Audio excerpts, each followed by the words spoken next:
أعوذ بالله من الشيطان الرجيم.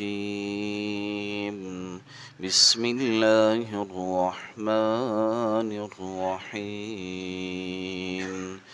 ربنا إنك من تدخل النار فقد أخزيته وما للظالمين من أنصار. ربنا إننا سمعنا مناديا ينادي للإيمان أن آمنوا بربكم فآمنا. ربنا فاغفر لنا ذنوبنا وكفر عنا سيئاتنا وتوفنا مع الأبرار. صدق اللہ العظیم. جزاک اللہ.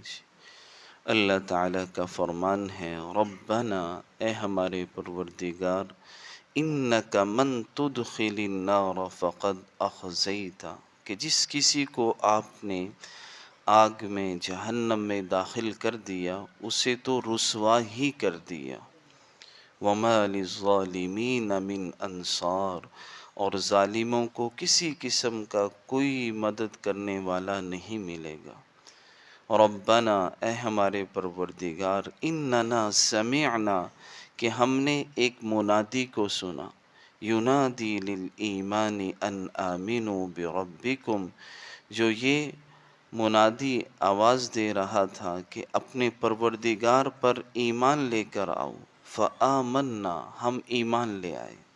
ربنا فاغفر لنا ذنوبنا، اے ہمارے پروردگار، ہماری خاطر ہمارے گناہوں کو بخش دیجئے. وکفر عنا سیئاتنا، اور ہماری برائیاں ہم سے مٹا دیجئے. وتوفنا مع الابرار، اور ہمیں اپنے پاس بلانا تو نیک لوگوں میں شامل کر کے بلانا. پچھلی آیات میں بھی اللہ تعالیٰ نے جو ہے آسمان اور زمین کی تخلیق کے بارے میں بات بیان فرمائی. جیسے عرض کیا تھا کہ یہ آج کل جو آیات چل رہی ہیں، یہ سورہ آل عمران کی آخری آیات ہیں، اور حدیث مبارکہ میں ان آیات کی بہت فضیلت بیان کی گئی ہے. حضرت عثمان بن عفان رضی اللہ تعالی عنہ فرماتے ہیں کہ رسول اللہ صلی اللہ علیہ وسلم نے فرمایا کہ جو شخص بھی سورہ بقرہ کی آخری یہ 10 غالباً یا 11 آیات ہیں، جو ان کی کسی رات میں تلاوت کر لیں تو اللہ ساری رات اسے قیام اللیل، یعنی پوری رات نماز پڑھنے کا ثواب عطا فرماتے ہیں. کتنی بڑی سہولت کی بات ہے اور کتنے بڑے اجر کی بات ہے کہ آیات تو 10 ہیں، 11 ہیں، لیکن پوری رات اللہ ہمیں قیام کرنے کا ثواب عطا فرما دیں گے. تو ہم کوشش کریں روزانہ رات کو جب بھی سونے لگیں ان آیات کی تلاوت کر لیں. عشاء کی نماز کے بعد ہی زبانی یاد نہیں ہے تو قرآن کھول کر جو ہے یہ چوتھے پارے کا جو ہے تیسرا جو ربع ہے وہ ختم ہو رہا ہے، تو ان آیات کو ہم پڑھ لیں تاکہ ہمیں پوری رات قیام کا ثواب مل جائے. اللہ کے نبی بھی ان آیات کو بہت پڑھا کرتے تھے. حدیث صحیح جو ہے حدیث میں آتا ہے بخاری شریف کی، اللہ کے نبی جیسے ہی بیدار ہوتے سب سے پہلے اپنے ہاتھوں کو آنکھوں پر ملتے اور اس سے نیند کے آثار کو دور فرماتے، اور پھر وہیں بیٹھے بیٹھے آسمان کی طرف کچھ دعائیں آتی ہیں حدیث میں وہ پڑھا کرتے تھے. اللہم لک الحمد انت قیم السماوات والارض ومن فیہن، اللہم لک الحمد انت نور السماوات والارض ومن فیہن ولک الحمد. اس طرح کی ایک یہ لمبی دعا ہے وہ پڑھا کرتے تھے. اس کے بعد اللہ کے نبی ان آیات کو بھی پڑھا کرتے تھے. سورہ آل عمران کے آخری رکوع کو اللہ کے نبی صبح اٹھتے ساتھ ہی پڑھا کرتے تھے، کیونکہ ان آیات میں اللہ نے ایک تو آسمان اور زمین کے میں غور کرنے کا حکم دیا ہے، اور دوسرا ان آیات کے اندر اللہ نے بڑے ہی خوبصورت جامع دعائیں ان آیات میں ہیں جس سے انسان اپنے رب کو اپنے گناہوں کی بخشش کے لیے دعا کر سکتا ہے. تو پہلی آیت میں اللہ نے یہی فرمایا ان فی خلق السماوات والارض، کہ بے شک آسمان اور زمین کی تخلیق میں، واختلاف اللیل والنہار، دن رات کے بار بار آنے جانے میں، کہ دن اللہ کے حکم کا کتنا پابند ہے، کہ اللہ نے طے کیا اس کا سورج کا وقت اس وقت نکلنا، پورے وقت پہ نکلتا ہے، اس وقت سورج غروب ہونا ہے، پورے وقت پہ نہیں، یہ رات کا ٹائم ہے، یہ دن کا ٹائم، اللہ نے کیسے مضبوط نظام بنا دیا، سال میں کتنے سال گزر گئے، ایک سیکنڈ بھی سورج آگے پیچھے نہیں ہوا، کیسے اللہ کا مضبوط نظام، اور کتنے بڑے بڑے آسمان زمین کو اللہ نے بنایا۔ اللہ فرماتے ہیں لآیات لأولی الالباب، کہ ان ساری چیزوں میں عقل والوں کے لیے نشانیاں ہیں۔ آگے فرمایا الذین یذکرون اللہ قیاما وقعودا وعلی جنوبہم، عقل مند لوگ کون ہیں؟ فرمایا جو کھڑے بیٹھے لیٹے، غرض ہر حال میں اللہ کو یاد رکھنے والے، اللہ کا ذکر کرتے رہتے ہیں۔ تو حدیث میں ہے کل قیامت کے دن اعلان ہوگا، کہاں ہیں این اولو الالباب، عقل مند لوگ کہاں ہیں؟ پوچھا جائے گا من ای اولی الالباب ترید، عقل مند لوگوں سے کون لوگ مراد ہیں؟ تو یہی آیت پڑھی جائے گی کہ وہ عقل مند ہیں جو کھڑے بیٹھے لیٹے ہر حال میں اللہ کا ذکر کیا کرتے، وہ کہاں ہیں؟ وہ لوگ کھڑے ہوں گے، اور فرمایا حدیث میں اللہ تعالیٰ ان کے لیے ایک جھنڈا بنائیں گے، اور پھر ان سے کہا جائے گا کہ تم جو ہے اس جھنڈے کے پیچھے چلو، اور ان سے کہا جائے گا ادخلوها خالدین، بغیر حساب کے تم جنت میں داخل ہو جاؤ۔ کتنی بڑی بات۔ تو ہم کوشش کریں بھائی ہر حال میں اللہ کا ذکر کر، لیٹے ہوئے اللہ کا ذکر کرتے رہیں، جو ہے کہیں دکان پہ جا رہے ہیں آ رہے ہیں اپنے کام سے، دکان پہ ہیں ہمارے ہاتھ میں تسبیح ہو، اللہ کا ذکر کر۔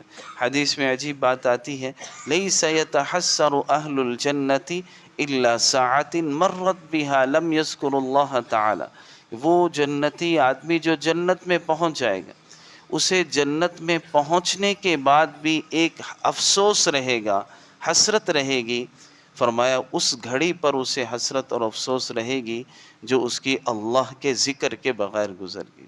تو ذکر کی بہت فضیلت، صبح شام کی حضرات فرمائے 3 تسبیحات تو ہم لازم پکڑ لیں، تیسرا کلمہ، درود شریف اور استغفار، یہ تو صبح شام ہم ایک ایک تسبیح اس کی ضرور، اس کے علاوہ بڑے کلمات ہیں، لا حول ولا قوت الا باللہ العلی العظیم، حدیث میں آتا ہے یہ 99 بیماریوں کی دوا ہے، اور اللہ کے نبی نے فرمایا مجھے اپنے خاص خزانے عرش کے نیچے سے یہ عطا کیا۔ حضرت پیر ذوالفقار نقشبندی رحمۃ اللہ علیہ کچھ دن پہلے جن کا انتقال ہوا، ان کو کسی نے خواب میں دیکھا، تو خواب میں جو ہے انہوں نے بتایا کہ جتنے بھی میں اذکار کرتا تھا ان سب اذکار میں لا حول ولا قوت الا باللہ، یہ والا ذکر جو ہے میں نے اس کا بہت اجر پایا، اللہ کی طرف سے اس پر بڑے جو ہے انعامات ملے۔ تو اس لیے ہم کوشش کریں، یہ بہترین الفاظ ہیں اللہ کے، یہ تعریف کے بڑے مؤثر ہیں، ان کلمات کو ہم پڑھتے رہا کریں۔ تو یہ اللہ نے فرمایا عقل مند وہ ہیں جو کھڑے بیٹھے لیٹے ہر حال میں اللہ کا ذکر کرتے ہیں۔ وَيَتَفَكَّرُونَ فِي خَلْقِ السَّمَاوَاتِ وَالْأَرْضِ، اور آسمان اور زمین کی تخلیق میں غور و فکر کرتے ہیں۔ حدیث میں اللہ کے نبی صلی اللہ علیہ وسلم نے ایک موقع پر لمبی نماز پڑھی اور آپ بہت روئے۔ حضرت عائشہ نے فرمایا یا رسول اللہ آپ اتنا کیوں روئے، اتنی لمبی نماز کیوں پڑھی؟ فرمایا عائشہ میں کیوں نہ پڑھتا آج اتنی لمبی نماز، کہ اللہ نے مجھ پر اتنی بہترین آیات نازل فرمائی ہیں کہ بربادی ہے اس شخص کے لیے جو ان آیات کو پڑھے اور ان میں غور و فکر نہ کرے، اور وہ یہ آیات ہی تھیں جو سورہ آل عمران کی ہیں۔ تو اللہ کی آسمان اور زمین میں غور و فکر کرنا حدیث میں آتا ہے، یہ بہت بڑی عبادت ہے۔ ایک موقع پر حضرت حسن بصری نے فرمایا تفکروا ساعۃ خیر من قیام لیل، ایک گھڑی کا غور و فکر کرنا اللہ کی تخلیق میں، فرمایا یہ ساری رات کے قیام سے بہتر ہے۔ ایک بزرگ فرماتے جب بھی میں گھر سے نکلتا ہوں، جس چیز پر بھی اپنی نظر ڈالتا ہوں تو میرے لیے اس چیز میں عبرت بھی ہوتی ہے، اللہ کی نعمت بھی ہوتی۔ تو حدیث میں آتا ہے تفکروا فی آیات اللہ، اللہ کی نشانیوں میں غور و فکر کرو، ولا تفکروا فی اللہ، اللہ کے بارے میں غور و فکر نہیں کرنا، اس لیے کہ اللہ کی ذات تو وراء الورا ذات ہے، اس تک ہم نہیں پہنچ سکتے۔ جیسے سورج سے ہر چیز دیکھی جاتی ہے، ہر چیز روشن ہو جاتی ہے، لیکن سورج کو نہیں دیکھ سکتے، کہ سورج کی روشنی اس کو نہیں دیکھ پاتے ہم۔ ایسے ہی ساری اللہ کی نشانیاں ہیں، ان کو دیکھنا ہے، غور و فکر کرنا ہے، اور ان کے ذریعے اس بات تک پہنچنا ہے کہ جس نے اتنا یہ بڑا نظام بنایا وہ خود کتنی بڑی ذات ہوگی، وہ خود کتنا بڑا بادشاہ ہے۔ اس کے بارے میں جو ہے اللہ کی جو ہے ان چیزوں کو دیکھ کر، ان میں غور و فکر کر کے اللہ کی عظمت اور کبریائی کو پہچاننا، اور اس نتیجے پہ پہنچنا، ربنا ما خلقت هذا باطلا، اے ہمارے پروردگار ان میں سے کسی چیز کو آپ نے فضول، بے معنی، بے مقصد پیدا نہیں کیا، یہ سب چیزیں آپ نے ایک مقصد کے تحت پیدا کی۔ سبحانک، آپ ہر عیب سے پاک ہیں، فقینا عذاب النار، اور ہمیں دوزخ کے عذاب سے بچا لیجیے۔ اللہ ہم سب کو عمل کی توفیق عطا فرمائے۔